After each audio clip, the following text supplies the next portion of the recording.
నేటి దైవవాక్కు 139వ కీర్తన మొదటి వచనం. యెహోవా, నీవు నన్ను పరిశోధించి తెలుసుకొని ఉన్నావు.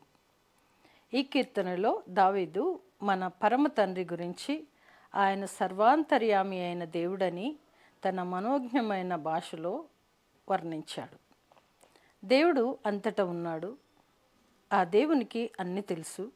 దేవుడంటే దేన్ని పట్టించుకోకుండా, దేన్ని చూడకుండా ఎక్కడో ఉండే ఏదో ఒక ప్రభావం కాదు. ఆయన వ్యక్తిగతమైన ప్రేమామూర్తి అయిన సృష్టికర్త. తన ప్రజల జీవితాల్లో అతి స్వల్ప విషయాలను కూడా పట్టించుకునే దేవుడు. ఇలా చూస్తే ఈ కీర్తన అంతా కూడా మానవుని మనస్సును, చర్యలను, దాగు స్థలములను అన్నీ పరిశీలన చేసి కనుగొనును అని మనం చూస్తాం.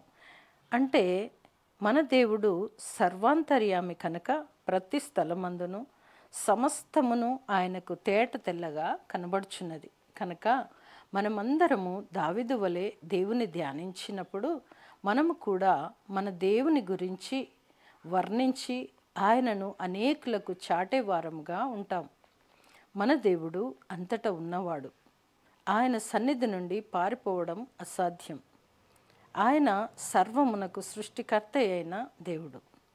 ఆయన తలంపులు ఆయన ప్రజల ఆనందానికి కారణాలుగా ఆయన నిత్యము చూసే దేవుడు.